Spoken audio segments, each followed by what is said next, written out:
Leading an intervention in Laos to save my mother-in-law from romance scammers and prevent her from losing everything she owns. My mother-in-law lives in Laos, a developing country in Asia. I was born there too, but left when I was 10 months. Mil had fallen victim to romance scams in the past, but only losing maybe 25k USD. We knew she had in the past 6 months fallen for another romance scam, but didn't think it was serious. My wife has in the past 4 years completely renovated her mother's house, new backyard, new additions to the house, even left her still relatively new car for her mother. My wife also sends her mom about $700 a month for expenses, the same amount she sends to her father, and he says it's more than enough. Mil is not cash rich, but has access to properties. We would then hear things like how Mil is very frugal, lives like a destitute person. Mil would constantly be asking my wife for advances in her allowance. Then we would hear from others that Mil told people that we have never sent her any money at all, not even $1, in an attempt to convince that person to lend her money. Then we start getting calls from village elders and family members that Mil is trying to pawn properties for loans, some successfully. She has no intentions of paying these loans. For the papers we could get, they take the property after 6 months of backed payments. Mil thinks she will be living in the US by the time the loans are due, and her great lover will pay off the loans. She's been able to pawn things that aren't even in her name. She has pawned in the past month, jewelry 10k, 4-acre plot 12k, real value 50k, scooters, 1k, rental advance from a business property she owns 1/6 of 20k, my wife's car 3k, real value 15k. The roughly 50k she received from the loans, she's already given away to the scammers. She has also attempted to sell, but were stopped by officials, another 4-acre plot 18k, real value 100k, her own house in the capital, right in the central business district 100k, real value 500k, her 1/6 plot for family business property 50k, real value 250k. My wife's family is not used to confrontations. I think it's actually a cultural thing. So despite everyone knowing what needs to be done, no one is leading. So I guess I am. In 3 weeks, we will be landing in Laos. I will lead an intervention, around 10 people, victim impact statements, etc. I got my sister-in-law, and Mil ex-husband to talk to the officials to make sure the second farm plot, own house and family business cannot be sold, as the village officials have to sign off on it. We will pay off the car loan, and then sell the car. We cannot get back the plot of land, without Mil helping, as she has the loan papers, and these loan people are shysters, so unless Mil is convinced she has been scammed, that plot is gone. If Mil comes to her senses, we will use the car money, and put in our money funds to buy back the land. We stopped sending Mil money last month. We pay her utility bills directly, and pay sister-in-law to buy groceries to put in her fridge. Issue with the house she's trying to sell is 2 of her daughters, and quite often 1 or 2 grandkids also live here. Losing the house will not just affect the Mil. If you've read this far, holy thank you. I need help with this intervention. I've never even done one before and need some guidance. We plan on taking her smartphone and replacing with one of those brick Nokias. I am expecting the intervention to last 5 to 6 hours, also thinking of not letting her leave the house even for days or weeks until she gets it. If she doesn't wake up and realize what's happening and pawns the house she lives in, we will not help. I will not put up 130k for this batshit crazy lady and risk my own family's financial future. So this intervention, as serious as it may get, has to work or we will be cutting Mil completely from our life. I guess what I am asking is, for those who have successfully got then family members to realize they were scammed. What did it? How were you successful? How is the process like for someone this deep in? Update 1. So the first few days we arrive in Laos, my mother-in-law is nowhere to be seen. On day 3 we get one of her friends to ask her to meet up casually. She says she can't, she's in another city for a funeral of her friend. We then figure she's hiding out in her country farmhouse an hour away. So now it's harder to get a lot of people in my planned intervention. Still, 6 people pack a van. Her brothers, her daughters, including my wife, and me. We head out, we park and one of her daughters approaches the farmhouse. She calls out her mom, and her mom answers and tells us to go away. We surround the farmhouse and everything is locked. We keep telling her that we just want to talk, but we'll break down the doors if she doesn't unlock the doors. Mil refuses to answer. There are 2 doors inside, one is boarded up and impossible to get through, the other we use a crowbar to wedge open the door. We get through the lock, but this woman has also used coat hangers wrapped around the door knob attached to something to keep us out. So now we spend 10 minutes getting through that. We go through the house, and she's locked in the bedroom. So now we start to crowbar this door. As we do so, she's screaming that we're coming to kill her. Great. We get in, and she's an absolute mess, hair all over the place, just general unkempt. Her older brother tries to talk to her, really calm, like good guy, being nice, calm. He gets a punch from her. She's also a heavy-set woman, probably hurt a little, even if she's elderly. So I sit down, and I totally think I got this. Right? I've seen some screenshots of her phone that people have managed to take and was able to piece the possible story. So I lay it out to her, common enough romance scam. Scammer sends her something, Get stuck at customs, she sends money, but it's still stuck. Then story escalates to scammer coming to visit her, then is arrested and needs bail.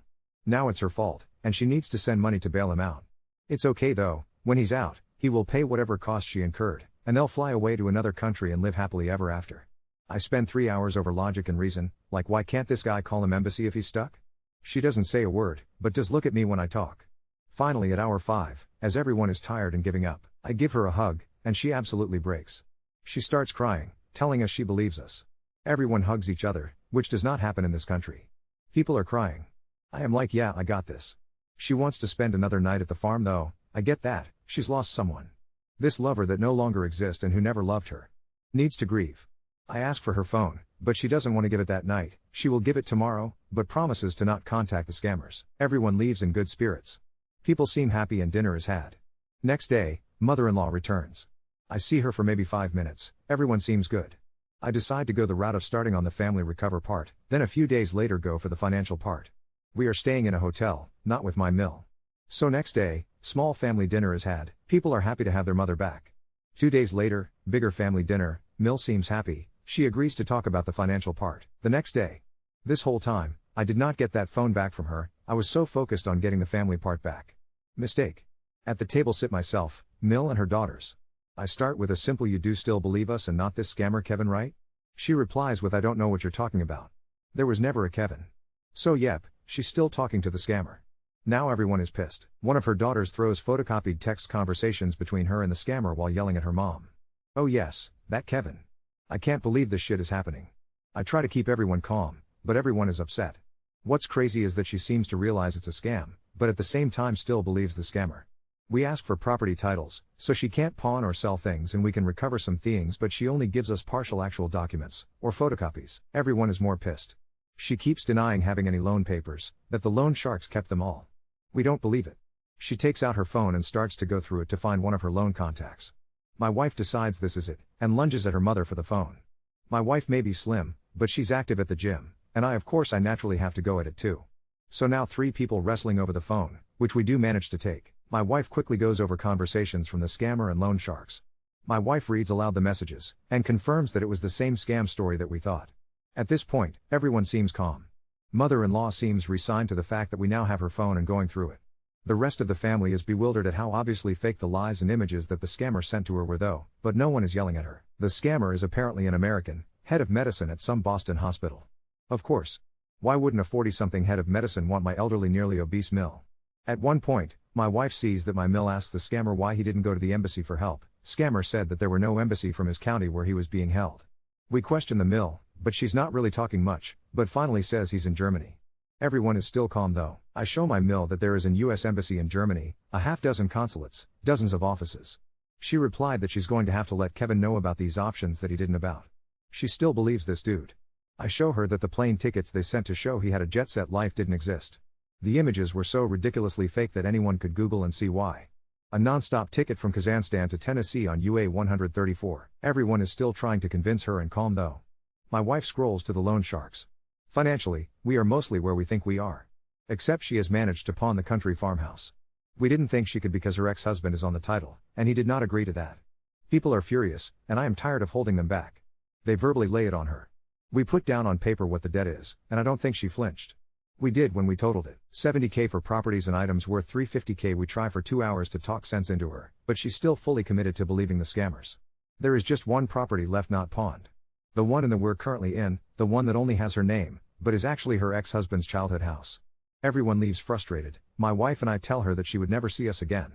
She asks for her phone back. Our reply wasn't very nice. My wife worries her mother is going to commit suicide. She doesn't. Next day, we meet up with the father-in-law, whom I always thought was a stand-up guy. Everyone thought he would be upset, but he was just disappointed.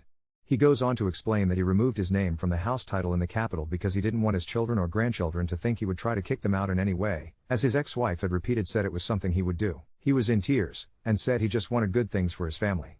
We agree to meet up again the next day to start a plan to get the police to arrest Mill for selling the farm property that Phil did have his name on the title. Wife goes through the phone and we get an even clearer picture.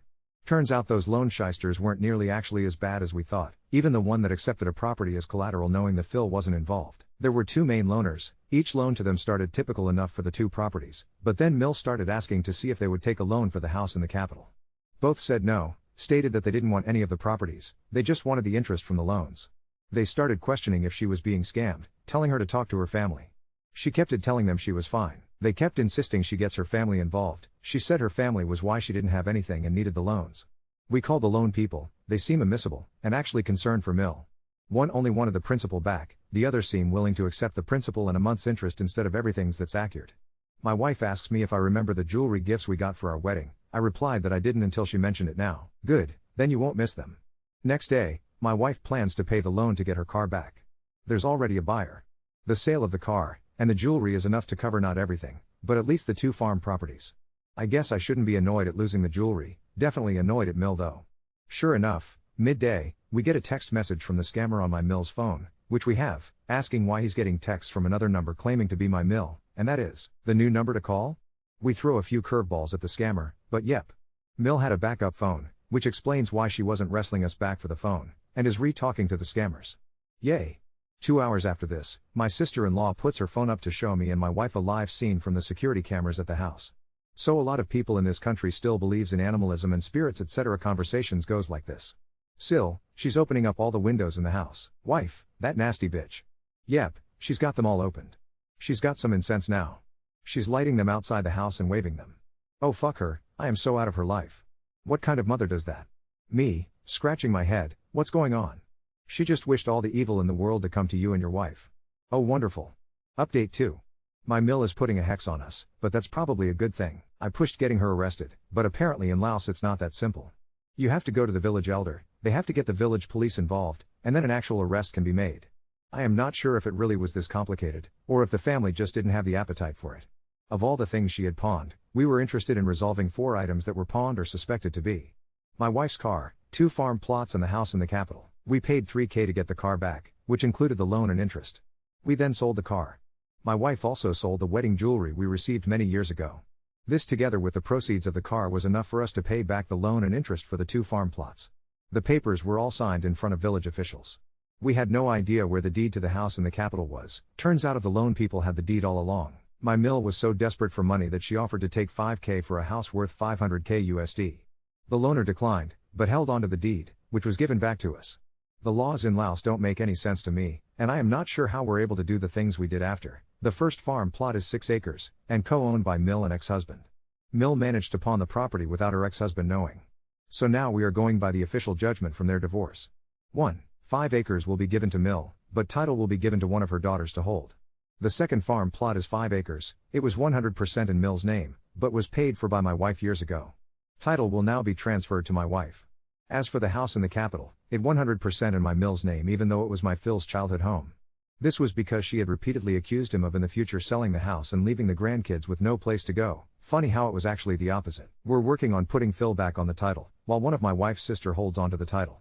My wife used to give her mother a $500 to $600 monthly stipend, but stopped a few months ago. She has told her sisters that she will still help pay for utilities and putting groceries in her mother's fridge. Wife's niece and nephews also use the house. We have to pay utilities directly now, as the lights were just turned off recently because Mill didn't pay utilities for 4 months. However, we have cut off all contact with Mill, she won't see our son again either, and she has numerous photos of him in her house. We knew she had promised the scammers to get him money in April, so we tried to get ahead of that. She traveled to Thailand to ask some relatives for money, but we told them ahead of time not to give any money. In the end, she begged them for bags of rice to take home, which they gave. She also recently went to visit her son to ask him for money. He wasn't home, so she asked for $5 from her daughter-in-law's mother. She's going to several friends, asking for financial help, telling them that her kids abandoned her. So now we have to call those people and tell them that Mill has been scammed, but we still put food in the fridge. Mill still believes the scammers. She wants to desperately believe she did not give the scammers our final tally of $70,000. She really wants to believe her lover is real. She has nothing left to pawn now since we have all the documents. I can only hope that within 6 months the scammers will stop talking to her once they realize she has nothing left and maybe she will come to her senses. It's been exhausting, but I am glad we were able to get all 3 property titles back so at least Mill and niece and nephews don't end on the street. I was born in Laos too, but left when I wasn't even 1 year old, but I get the culture. We had planned a 5-week trip, but spent almost 4 weeks cleaning up this scam mess. The whole point of the trip prior to realizing my mill was being scammed was to do a baby blessing ceremony, to be attended by hundreds of people. It's a very wholesome positive event, something my wife has been looking forward to for a year. We didn't do it since there was so much bad energy. It wasn't until we flew to Bangkok for a few days that we felt we were on vacation. My wife used to fly back to Laos once a year, sometimes twice. She's made it very clear she won't be going back for a while. I never thought I'd log back in with another episode, but the saga with my mill took several unexpected, absolutely wild turns. A few people PM'd me for updates, so for those still invested, strap in, because this somehow got even messier and more surreal, and I could never have prepared for it. Since we cut her off, Mill has gone the route of full melodrama in the small city she lives in. First, she started telling everyone, neighbors, distant cousins, temple elders, literally anyone who would listen at the market, an entirely new story, that we, her children, had stolen her property deeds and that evil American son-in-law, me, orchestrated it all and now forbids her from seeing her grandchildren. Apparently, I am both a criminal mastermind and the Grinch. Several people actually believed her. Word travels differently out here. The more fragile elders/gossips in the village basically blacklisted my wife's family. My wife's youngest sister got refused as a bridesmaid at a cousin's wedding because of bad luck in the family. So, we had to do PR rounds by phone, again, to explain she was not, in fact, a victim of an international conspiracy. An unlikely ally, the loan sharks in a twist I never, ever predicted, both main loaners, supposedly, shysters, started calling my wife periodically to check on Mill because she'd shown up at their offices, in tears, telling them now they were supposed to be her new family because my children stole my life. One of them, a middle-aged woman with adult kids, actually invited my wife to lunch to compare notes and show her the 98 unread messages Mill had sent since we cut contact. She even offered to set up a meeting with a local police chief to mediate this family drama, because after our debts were settled, she saw Mill wandering the market at 5 a.m. asking for small change loans just to buy cigarettes or bus fare. That's Laos, I guess. Loan sharks turn into guidance counselors. The new scammer, David Smith, UN diplomat. About 3 months ago, Mill got a smartphone again, thanks to a neighbor who believed her abandoned mother's story and gifted her a cheap Android. And, I kid you not, she fell headfirst into another romance scam. This one was David Smith, a United Nations official stationed in Myanmar, who needed funds wired immediately for secure transfer of assets. The playbook was identical. She pinged her entire contact list, many we didn't know about, begging for borrowed money to finalize paperwork for David. She even sent a grainy photo of a man in a UN vest posing in front of a Ford Mustang with a Myanmar license plate. I shouldn't laugh, but come on. My wife's cousin, who has always been more digitally savvy, tracked down the stolen images to an Instagram of some British car enthusiast and sent the proof to Mill. She said the cousin was jealous and possibly hexed. Of course. Escalating. Accusations and a police visit. The real fireworks started when a local journalist, an actual cousin yet again, decided to do a short radio feature about vulnerable elders and foreign scams, using an anonymous case study that was obviously based on Mill. Suddenly, she's calling my wife at 2 a.m., alternating curses and sobbing, claiming to have evidence that we're paying people to ruin her reputation. It got so heated that Mill tried to file a complaint against my wife with the village committee, accusing her of elder abuse. The local police showed up at the house primarily to check for welfare, ironic, since it was our direct paying of utilities and groceries, making sure the house had any food or water at all. The village mediator told Phil that, newly, Mill had asked the committee to kick Phil's name off the house deed forever and grant her autonomy. When pressed for details, she produced an old, altered copy of the deed, presumably scanned at a cafe with random whiteout. At least the police finally said plainly, you can't change legal titles with a drop of fish sauce and a prayer. Stop harassing your family. Paraphrased, family fallout. In the next intervention, my wife's older sister finally snapped and moved out with her 2 kids to live with Phil, who is somehow managing to stay peacefully out of the crossfire. The house now is essentially Mill plus a rotation of relatives checking in to make sure she hasn't sold the furniture or set the place on fire. It's gotten to where village elders are now suggesting, unofficially, a mental health assessment, which, here, is a huge taboo. We hate the idea of forcibly intervening, but after Mill was found 3 villages over demanding to buy passage to America from a secondary school English teacher, I'll pay with my jewelry when I get my suitcase back from the US Embassy. The temple presiding monk offered to mediate a traditional bachi ceremony to return her spirit and basically try to reboot her like a stuck Windows XP computer. And us? Rebuilding, but we're home now, and my wife has refused to take Mill's calls or messages. Her siblings coordinate to make sure she can't access cash, but we still buy food to the house for the grandkids. After months of stress, my wife finally had her baby blessing ceremony, in California, surrounded by supportive friends and away from hexes, curses, accusations, and bankruptcies. She cried from relief, I cried from exhaustion, but our son giggled through the whole thing, so we counted that as a win. The last shocker? The American head of medicine scammer texted again, using a new number, this time sending a selfie with a sign saying hello, Mill's name, always your Kevin. And a bad Photoshop of a Laos flag. It was so ridiculous even Mill started telling people this Kevin was a ghost sent by our family to torment her. Maybe, just maybe, the denial is finally beginning to split. #TL, Mill keeps escalating, inventing new rich lovers, spreading wild rumors about us to cover shame. Even loan sharks tried to intervene and warn us. She filed vague complaints for abuse. Police gave her a talking to. Tried another pawn scam with a forged deed. Didn't work. We keep tight control of valuables and property, provide food for those who still live with her, but otherwise keep strict distance. The whole family's exhausted and a lot has been lost, but no one's homeless and the legacy properties are, for now, safe. The only hex we suffered was missing a year of peace. Thanks so much to everyone who kept pinging or sending support. This community's advice helped us steel ourselves for interventions we never imagined we'd be a part of. If I could distill lessons, never assume it's over when you put the phone down. Scammers always come back, and when all else fails, at least you get good stories for Reddit. Update 3, Kevin and the Curse of the Glowing Cat. Allow Family Odyssey. I'm back for what I sincerely, desperately, hope is the final chapter in this story, though if internet scammers are immortal hydras, who even knows? If you thought the last round was bonkers, I submit for your consideration. Animal sacrifices, a street protest, a glowing cat, and an international missing persons case. #Mill's repertoire expands. Scam season never ends. A few weeks after update 2, Mill started calling folks using a borrowed phone, claiming to have a terminal illness. Spoiler, she doesn't. She said the only cure was to move to the US where air is made of medicine. This time, she upped the ante. Not only was there a new David Smith UN scammer, but she also spun a tale of Dr. Franklin, a New York oncologist who diagnosed her via Facebook Messenger after looking at a blurry photo of her foot. She circulated an English medical report that was obviously faked. Sample: patient has large body. Concern for diabetes, tumor originate in heart. Recommend transfer New York hospital urgent wire. Here's how we learned about Dr. Franklin. My wife got a Facebook DM from Franklin's assistant, clearly Mill with Google Translate, demanding $3,000 for documentation or else mother will perish. With about 14 crying emojis. By now, this just felt like Monday. When property runs out, try GoFundMe, or Go Fund Laos. In May, Mill apparently watched a YouTube video about crowdfunding. She convinced a 19-year-old neighbor to set up a Facebook fundraiser titled Help Return My Deeds, Save My Family. In a bid for sympathy, she told people her foreign son-in-law had locked her in the dark and fed her rice water only. We learned about this when a cousin WhatsApped my wife, "Why are you starving your mother?" She raised $82 from local well-wishers, almost all of whom later asked for refunds when Mill spent it all on blessed amulets from the temple. A new favorite scam avoidance strategy: I need holy protection from American ghosts. #Animal sacrifice. Yes, for real, here comes the twist you could never make up. The more misguided and desperate Mill got, the more she spiraled into spiritual cures. After the failed GoFundMe, she sought counsel from a self-appointed shaman in a different province, who told her luck was bound by a curse sent from America. The cure? She needed to hold a midnight ceremony and release a glowing cat, dyed orange with turmeric, into her backyard, while burning an effigy inscribed with her children's names, then butcher a chicken and bury it in her garden. Local kids filmed the glowing cat sprinting into the darkness and uploaded it as a TikTok, which promptly went viral. Everyone in the neighborhood was talking about anti-spell cat, and the clip made it up to the Lao national TV Facebook page. If you search, you can probably still find it. After all that, Mill swore up and down she was cleansed and wouldn't talk to foreigners anymore. She lasted 2 days before a new scammer, Sir Richard, British Army general, now stationed in Vietnam, started messaging her on WhatsApp.